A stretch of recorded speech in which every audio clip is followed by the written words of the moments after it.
I'm Jennifer Nash-Naiyer, licensed marriage family therapist, and I'm here in my office today on a Tuesday morning.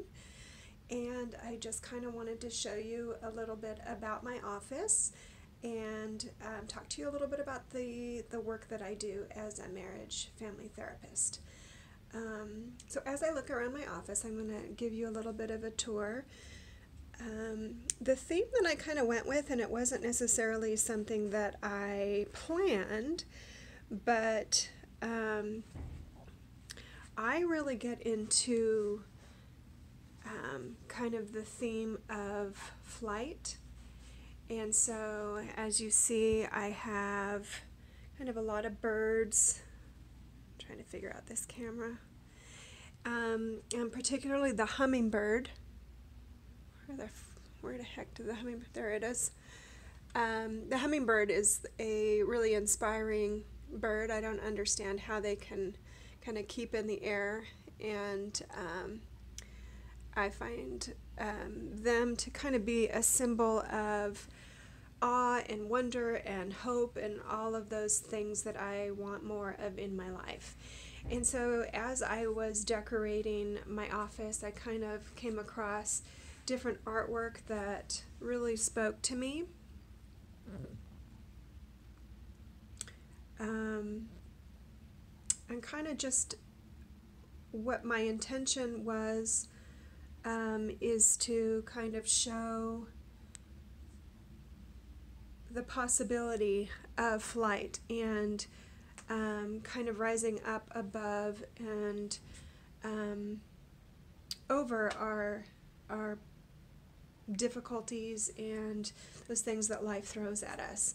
Here on my door I have begin, which begin is I felt like a really inspiring kind of just simple message.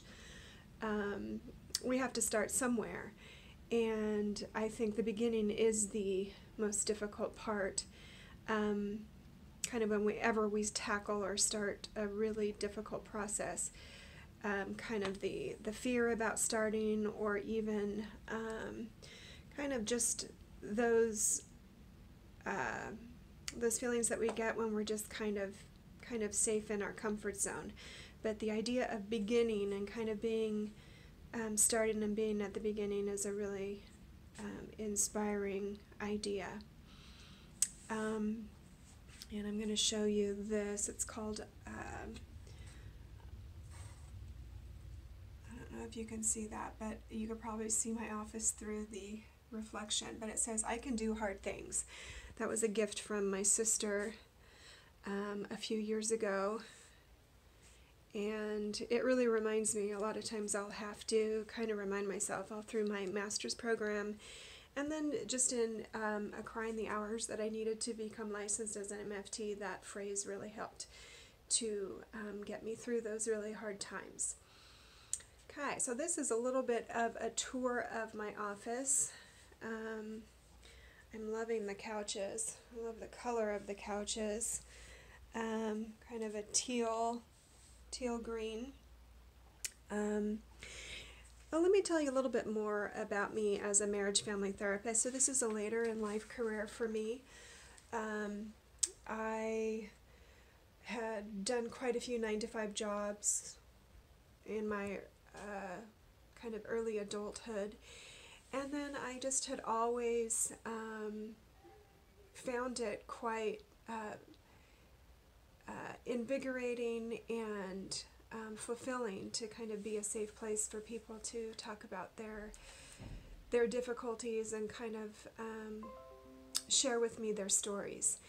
And so I remember in high school even, I was a peer counselor, Students for Students. Shout out to Ms. Kane from Serrano High.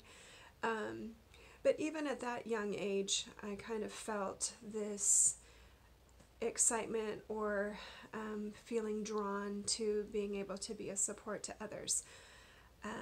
And so I guess when I hit my 30s, about in the middle 30s, I went to finish my bachelor's. I hadn't even finished my bachelor's at that time, and then just went on to continue to do my master's in MFT. And then kind of just set out on this journey. And being in private practice here in Rancho Cucamonga has kind of been a really cool full circle moment, just because I went to Chaffee College right out of high school and had worked in the area before at different places in the neighborhood, and then really hadn't lived or worked in Rancho Cucamonga since then. That was like the early 90s, and so now I'm really excited to be back in this area. And the focus of my work at this point is grief and loss, and I was kind of led to this work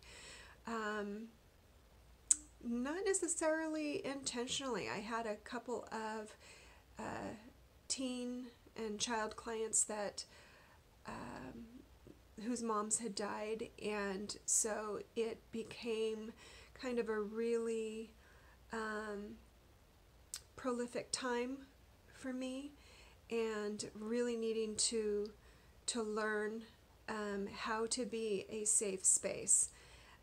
Because I think oftentimes when people come to us with profound loss, just even as lay people, we don't really know what to do with it. And with the training as a therapist, I really felt like I needed additional training and just even kind of additional identification of what I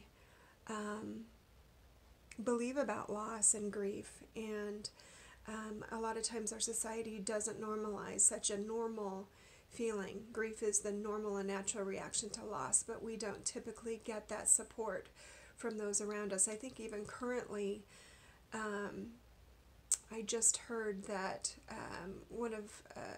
someone that I know who's an MFT student had said that they had just learned that over 3 months, if you're still experiencing grief about a death, that it becomes a disorder, which I think that is so uninformed, because grief is kind of, I believe, a fluid emotion that is a very normal and natural, and it changes. It won't be the same,